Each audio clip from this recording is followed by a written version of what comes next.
감사합니다. 우리 함께 사도신경으로 우리 신앙을 고백하겠습니다.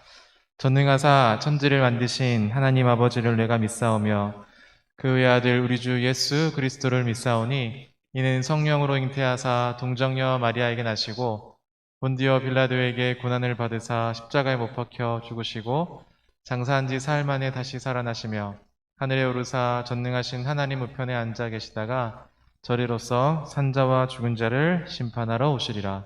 성령을 믿사오며 거룩한 공회와 성도가 서로 교통하는 것과 죄를 사하여 주시는 것과 몸이 다시 사는 것과 영원히 사는 것을 믿사옵나이다. 아멘. 우리 함께 찬양 내 입술로 우리 함께 찬양하시겠습니다.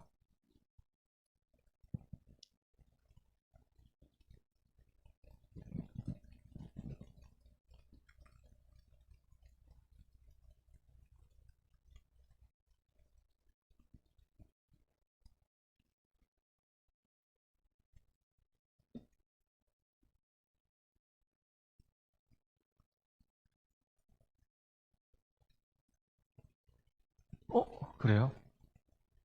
그러면 목소리를 해야 되겠다. 그러면 코덱이 없다고 합니다. 음원을 넣어놨는데 음원이 플레이어가 안 되네요. 할 수 있을 것 같습니다. 어떻게 하냐면 제가 유튜브 음원을 좀 들으면서 하면 되겠죠.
우리를 대표해서 서상현 선생님께서 또 인도해 주시겠습니다.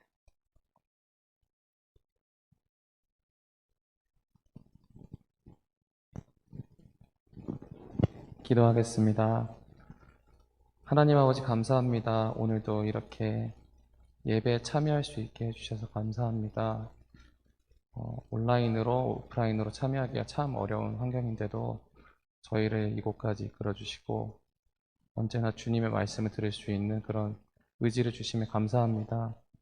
주님, 오늘 목사님께서 해주신 말씀을 듣고 우리가 어떤 자세로 어떤 방향으로 살아가야 될지 우리가 원하는 것이 아닌 주님께서 원하시는 그 모습을 닮아갈 수 있는 그런 뜻깊은 시간이 될 수 있도록 도와주시옵소서. 감사드리며 살아계신 예수님 이름으로 기도드렸습니다. 네, 감사합니다. 오늘 함께 읽을 말씀은 사도행전 10장 24절에서 43절 말씀입니다. 사도행전 10장 24절에서 43절. 사도행전 10장 24절에서 43절입니다. 조금 길긴 하지만 그래도 우리가 함께 이 본문을 잘 살펴봤으면 좋겠습니다.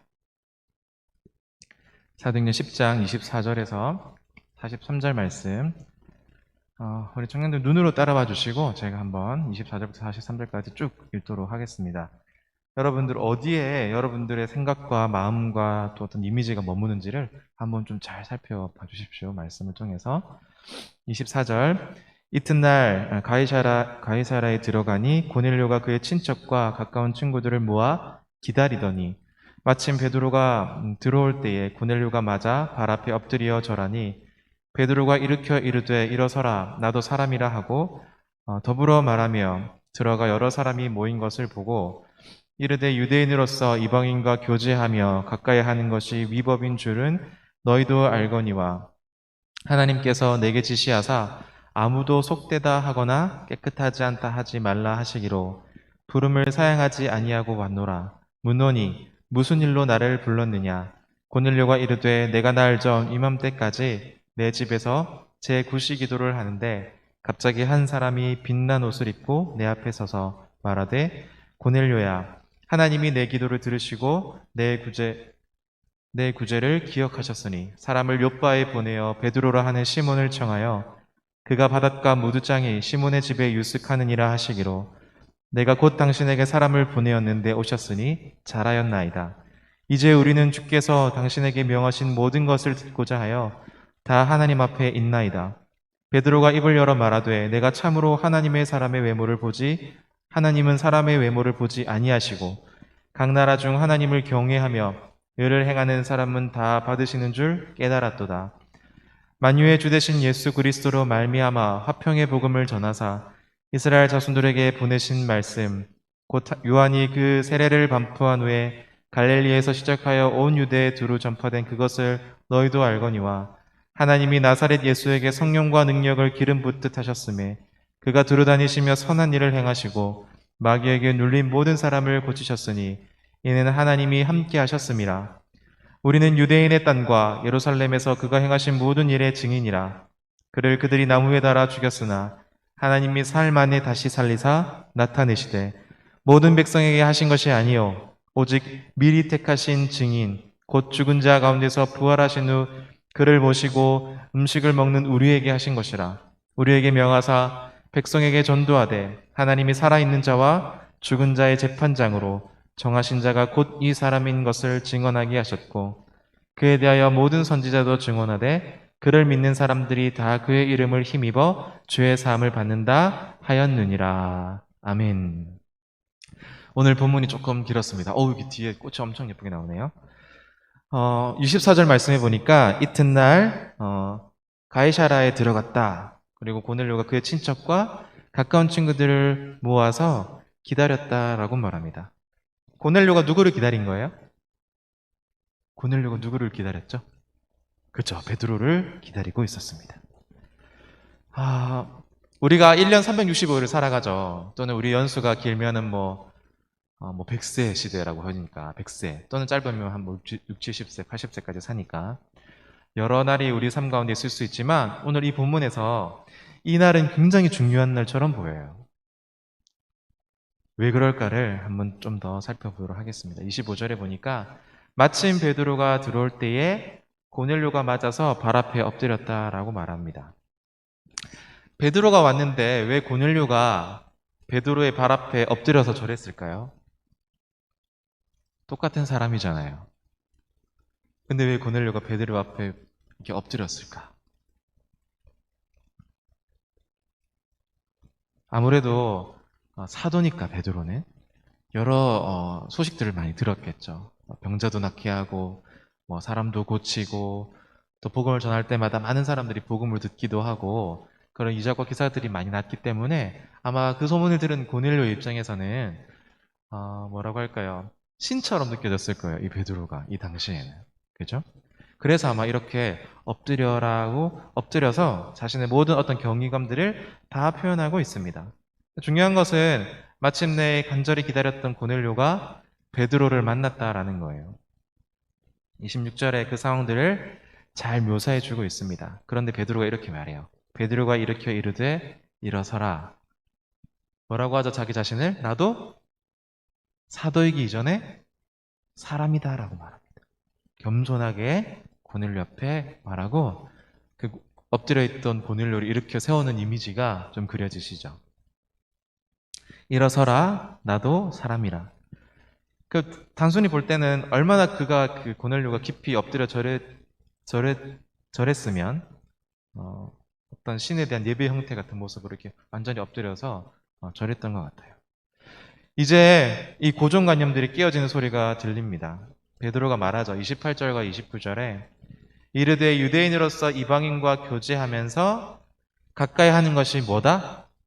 바른 것이다, 위법이다? 위법이다 라고 말을 해요. 그리고 하나님께서 내게 지시하사 아무도 속되다 하거나 깨끗하지 않다 하지 말라고 했고 무슨 일로 나를 이곳에 불렀느냐라고 말을 합니다.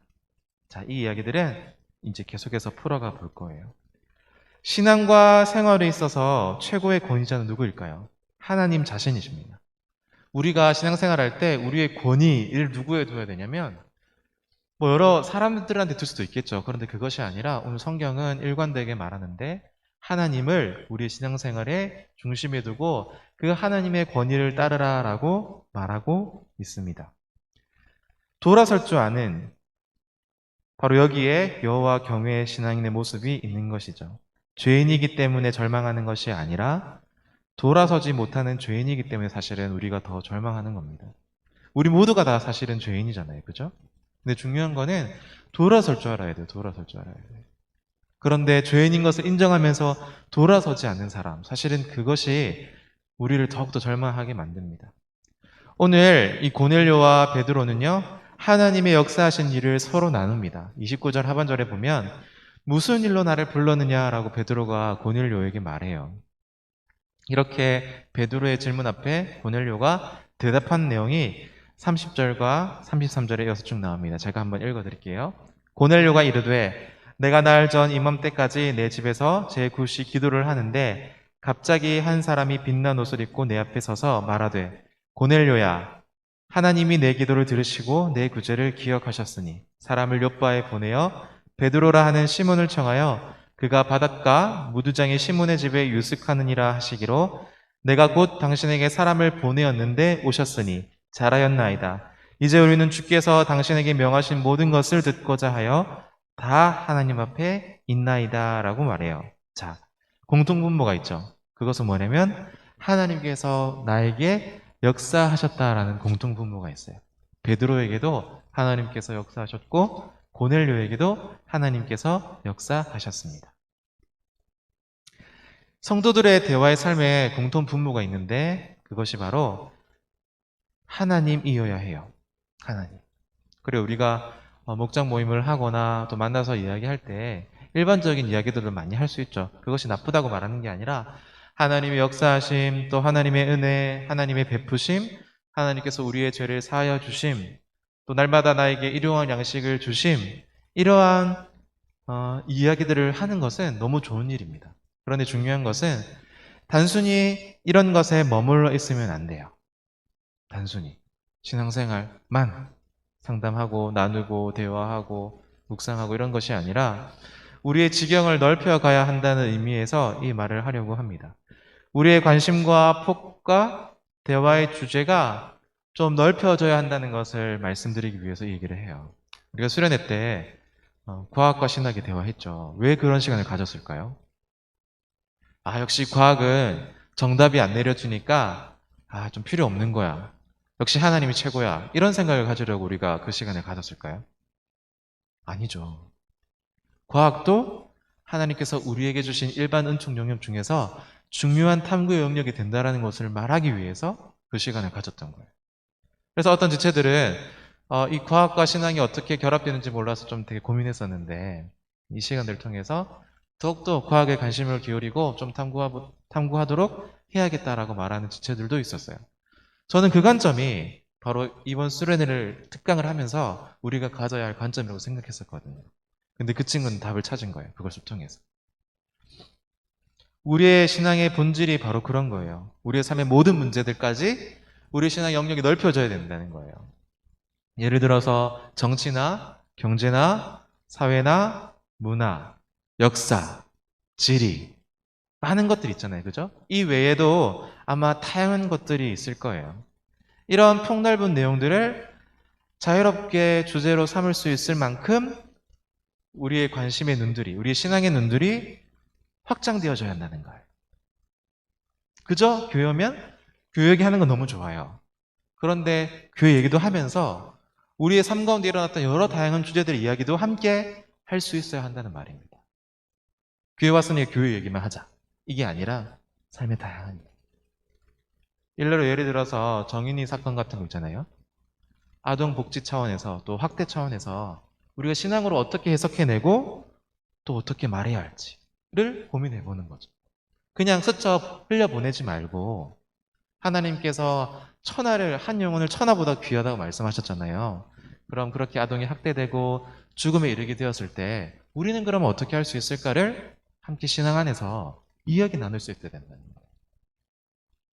그리고 우리가 과학과 신학에 대해서도 나왔지만 이제 뭐 줄기세포나 DNA 이제 이런 쪽으로 가면 윤리 문제 꼭 나오게 되잖아요. 그죠?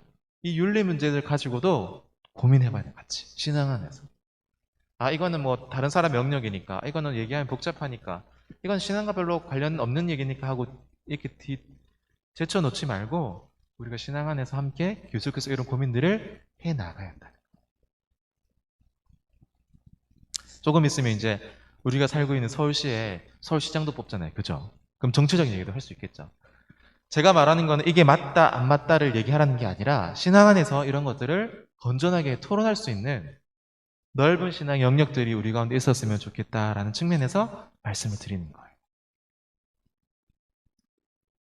자, 크신 하나님의 섭리 앞에요. 작은 입술과 또 작은 손길로, 작은 발길로 이 베드로와 고넬료가 순종하면서 이런 일들을, 즉 하나님이 역사하신 이 일들을 기뻐하고 있습니다. 33절에 볼까요? 33절의 중반절에 재미있는 표현이 나와요. 어떤 표현일까요? 잘하였나이다 라고 표현해요. 잘하였나이다. 사실은 이것이요, 신앙의 본질입니다. 잘하는 것. 이것이 바로 신앙의 본질입니다. 어떤 일을 잘해서 그런 게 아니라 하나님의 뜻에 순종했다는 그 한 가지 이유 때문에 잘했다라고 칭찬받는 거예요. 어떤 일을 맡겼는데 그것을 능숙하게 해내서 잘했다라는 소리를 듣는 게 아니라 하나님의 말씀에 순종하니까 잘했다라고 칭찬받는 것이죠. 이게 되게 중요해요. 여러분들에게 뭘 거대한 걸, 거창한 걸 요구하는 게 아니에요. 하나님 말씀 앞에 순종하는 것을 원하고 계신다는 겁니다. 주님의 뜻이었어요, 이것은. 그래서 결과는 아직 모릅니다.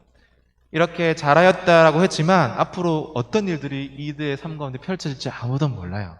하지만 순종했다는 그 한 가지 이유 때문에 지금 잘했다라고 평가하는 거고, 우리도 마찬가지인데 우리가 주의 뜻에 순종했다면 그것은 잘한 일입니다. 말씀대로 했다면 그것은 잘한 일이에요. 결과는 하나님께 내어 맡겨야 되는 거죠. 결과는. 이런 행동의 원리와 가치관들이 우리에게 필요합니다. 24절 제일 끝에 보니까 기다렸다. 그리고 33절에 있나이다 라는 표현이 있습니다. 그들의 간절한 기다림, 24절에 그들의 간절한 기다림이 33절에 드디어 현실로 그들에게 다가옵니다. 그들이 기대하던 바는 베드로의 생각이 아니었고 주님의 뜻이었어요. 제가 왜 이런 말씀을 드리냐면 33절 말씀을 한번 읽어볼게요. 내가 곧 당신에게 사람을 보내었는데 오셨으니 잘하였나이다. 이제 우리는 주께서 당신에게 명하신 모든 것을 듣고자 하여 하나님 앞에 섰다라고 말합니다. 자, 고넬료와 많은 사람들은요, 지금 누구 앞에 서 있어요? 베드로 앞에 서 있습니다. 그런데 사람들이 이렇게 말해요. 하나님 앞에 있다고 고백해요. 왜 이렇게 고백하는 걸까? 베드로 앞에 서 있는데 지금 여러분들이 제 앞에 서 있잖아요. 그런데 뭐라고 고백하는 거예요? 송정선 목사님 앞에 서 있다라고 고백하는 게 아니라 하나님 앞에 서 있다라고 고백하는 거예요, 애들이. 왜 이렇게 고백하는 걸까? 사실 이 고백이 바로 우리의 신앙을 말하는 겁니다. 이 고백. 코로나 시대잖아요. 그죠? 여러분은 어디에 서 있습니까? 이 사람들은요, 사람의 배후에 역사하시는 하나님의 손길과 음성을 보고 듣기를 간절히 갈망했던 사람들이에요. 간절히. 이것이 사실은 놀라운 신비이고 놀라운 신앙인 것이죠. 하나님은요, 연약한 인간을 통해서 말씀하십니다. 제가 이 자리에서 여러분께 말씀을 전하고 있지만 저는 부족한 사람이에요. 완벽하지 않습니다. 여러분들과 똑같이 연약한 사람입니다. 그런데 오늘 이 시간 우리가 함께 오직 하나님의 음성을 듣기를 원하는 태도로 주님을 만나야 하는 것이죠. 저도 마찬가지고 여러분도 마찬가지고. 그래서 이제 34절부터 쭉 뒤에 43절까지 쭉 이어지는 내용은 베드로의 설교입니다. 이 내용들을 다 설명하기엔 좀 내용이 굉장히 많아요. 의미들도 많이 담겨져 있는데 짧게 설명하면 기독교의 보편성에 대해서 말하고 화평의 복음에 대해서 말합니다. 즉, 이 화평의 복음은 화평케 하는 복음을 말하는 것이죠. 그리고 우리가 이 일의 증인이라고 말하고 십자가에 돌아가신 지 사흘 만에 예수님께서 다시 살아나셨다라고 말하고 우리로 전도하게 하셨다라고 말하고 모든 선지자도 이것을 증거했다라고 말하고 그래서 이 모든 내용들을 믿는 사람들이 다 그 예수 그리스도의 이름을 힘입어 죄의 사함을 받는다라고 말을 하고 베드로의 설교가 끝이 납니다. 자, 베드로가 이 설교를 다 마친 후에 하나 깨달은 바가 있는 것 같아요. 그것은 뭐냐면 이제까지 잘못 가졌던 어떤 선민사상, 나만 거룩하다. 우리 이런 생각도 되게 많잖아요. 교회 안에 있으니까 우리는 구원받은 사람이니까 나는 뭔가 좀 구별된 사람이 스스로 생각할 수 있거든요. 베드로도 마찬가지였어요. 유대인이었기 때문에 선민사상, 나는 거룩한 택함 받은 백성이다라는 생각들을 가지고 있었어요. 그런데 중요한 거는 나만 그렇다는 거예요. 그런 생각, 그런 잘못된 생각. 또 민족적인 우월주의, 유대인이 최고다라는 생각. 이방인들은 다 함께하지 않고 사실은 고넬료도 이방인이니까 함께하면 오늘 전반부에 나왔던 것처럼 합법이 아니라 위법이에요. 이방인이랑 만나니까 유대인이. 그런데 이 이방인이 고넬료를 베드로가 만나는 거거든요. 그런 민족적인 우월주의에 빠져 있었던 자기 자신을 발견하고 이러한 과정과 이러한 하나님 역사심과 이러한 사건들을 통해서 베드로가 가지고 있던 어떤 왜곡된 어떤 시각, 또 생각, 가치관 이런 것들이 바뀌어지게 되는 겁니다. 사실은 신앙생활을 오래 하면 오래 할수록요, 종교적인 편견 이런 것을 가지기 굉장히 쉬워요. 그래서 이것을 굉장히 벗어나기가 쉽지가 않거든요. 그런데 베드로는 예수님의 제자로 부름받은 이후에 수많은 시간들이 흐른 뒤에 사실은 이 사도행전이 써내려져 간 거죠. 그죠? 오늘에 와서야 구원받은 사람들이 각 나라 가운데서 다양한 인종들이 예수 그리스도를 믿고 따르고 구원받게 된다는 사실들을 깨달은 거예요. 예수님과 함께 할 때는 몰랐어요, 이것을. 이런 과정들을 통해서 베드로가 자신의 눈이 열리고 가치관의 변화들을 가져오게 되는 거죠. 사실 우리가 아는 게 전부가 아닐 수도 있습니다. 그래서 우리는 우리의 어떤 틀 안에서 깨어나와야 해요. 베드로처럼 예수님 옆에 있지만 깨닫지 못한 부분이 분명히 있을 수 있어요. 우리도 신앙생활 하지만 깨닫지 못하는 게 있을 수 있고 부모님의 신앙 아래 우리가 있지만 또 우리가 깨닫지 못한 부분이 있을 수도 있다라는 말입니다. 그래서 말씀 앞에 순종하면서 우리가 가지고 있는 어떤 종교적인 편견, 가치관, 성경적이지 않은 것이 있다면 그런 편견들을 빨리 깨부셔야 한다는 것을 우리가 베드로의 이 일련의 사건들을 통해서 역사심들을 통해서 알게 되어지는 것이죠. 주님께서요 빛으로 인도하지 않으면 밝은 빛으로 우리를 인도하지 않으시면 우리는 여전히 어둠에 헤맬 수밖에 없습니다. 그런데 오늘 이 말씀을 듣는 우리들은 하나님께서 우리를 지금 초청하고 계신 거예요. 빛의 말씀으로 예수 그리스도라는 빛으로 여러분들 지금 초청하고 계신 겁니다. 부디 어둠이나 편견이나 나의 고집과 아집에 갇히지 마시고 그것에서 헤어나와서 예수 그리스도의 밝은 빛 아래 여러분들이 바른 신앙생활을 하시기를 주님의 이름으로 소원합니다. 기도하도록 하겠습니다. 하나님 아버지 은혜를 감사합니다. 오늘도 말씀을 통해서 우리에게 깨닫게 하시는 바가 있게 하시니 감사합니다. 우리가 가지고 있었던 어떤 종교적인 틀 또는 편견, 가치관, 고집 또는 아집 이런 것들이 은혜 안에 너무나 경험적으로 많이 축적되어져 있습니다. 하나님, 그러나 이것이 정말 맞는 것인지는 하나님의 말씀 앞에, 말씀의 빛 앞에 비추어서 우리가 철저하게 검증하고 또 가려낼 수 있도록, 분별할 수 있도록 하나님께서 은혜 베풀어 주시옵소서. 베드로는 주님의 12제자였지만 이 시간이 되기 전까지 여전히 그가 가졌던 가치관과 고집과 편견 앞에 그의 신앙이 묶여 있었던 것을 우리가 말씀을 통해서 알게 되었습니다. 주님, 우리 또한 이런 연약한 부분들이 없는지를 말씀을 통해서 점검하게 하시고 여기서 깨어나와서 예수 그리스도의 빛 앞으로 나아가 정말 하나님께서 기뻐하시는 신앙생활을 하며 하나님을 사랑하고 이웃을 사랑하는 데 전심전력하는 우리 귀한 믿음의 지체들을 다 되어질 수 있도록 하나님께서 우리의 삶 가운데 개입하시고 역사하여 주시옵소서. 이번 한 주도 말씀 앞에 머무르기를 간절히 소망하며 예수님의 이름으로 기도드립니다. 아멘. 우리 말씀 생각하면서 찬송가 111장 2절 귀중한 보배합을 함께 주께서 주시는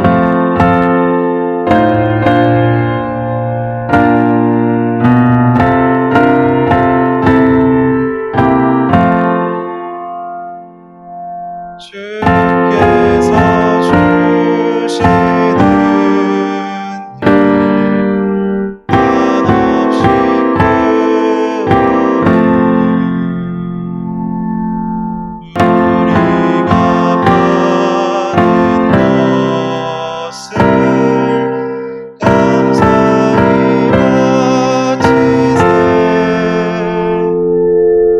기쁨은 충만하고 소망은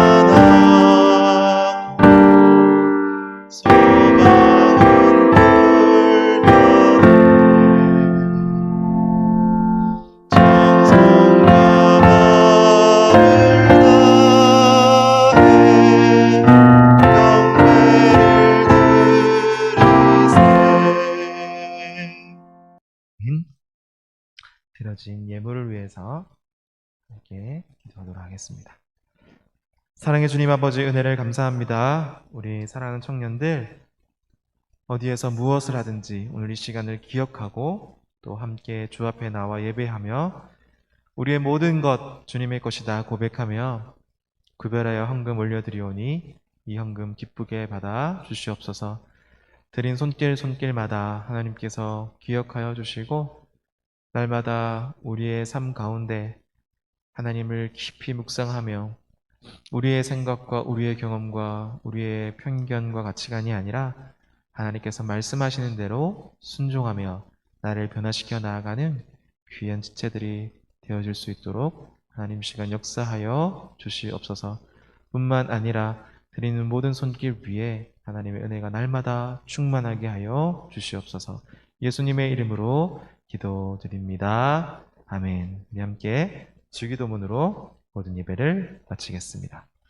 하늘에 계신 우리 아버지여, 이름이 거룩히 여김을 받으시오며 나라의 임하옵시며 뜻이 하늘에서 이룬 것 같이 땅에서도 이루어지이다.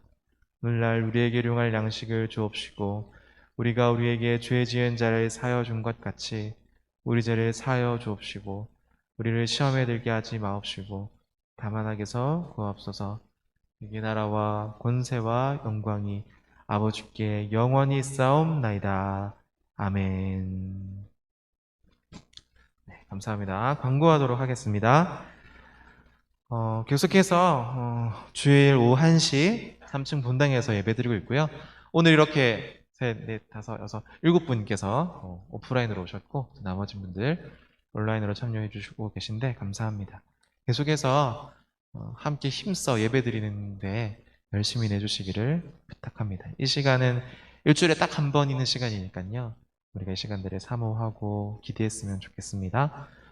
온라인 헌금 보시는 대로 주보를 참조해 주시고 3월 말까지 내 영혼을 위한 성경 필사, 여러분들이 영혼을 먹이기 위해서 필사 잘 하고 계시죠? 목장별로 잘 이어 적어 나가 주시고 또 다 마치신 데는 저에게 제출해 주시면 되겠습니다. 세 번째로 이거 받고 뛰어 목장 릴레이가 진행되고 있는데 목장별로 이 선물을 받으신 분들도 있고 아직 안 받으신 분들도 있을 거예요. 그래서 제가 볼 때 이 추위가 끝나기 전에 빨리 다 나눠줘야 되는 선물이잖아요. 그죠? 아영자매. 그래서 목장별로 빨리빨리 진행해 주셔서 우리 빨리 주체들이 이 선물들을 잘 받을 수 있도록 힘써 주시면 감사하겠습니다. 네 번째, 졸업을 축하드립니다. 우리 동료 형제, 또 지은 자매, 성진 형제, 하목 자매. 하목 자매는 이번 주가 지난 주가 아니었고 이번 주 화요일 날 졸업식 있다고 합니다. 그래서 많이 축하해 주시면 감사하겠습니다. 나머지 광고들은 주보를 참조해 주시고 이상 예배를 마치면서 지금 32분인데 딱 10분만 쉬었다가 42분부터 목장별 모임 진행하도록 하겠습니다. 이상입니다. 같이 길 가는 것 즐거워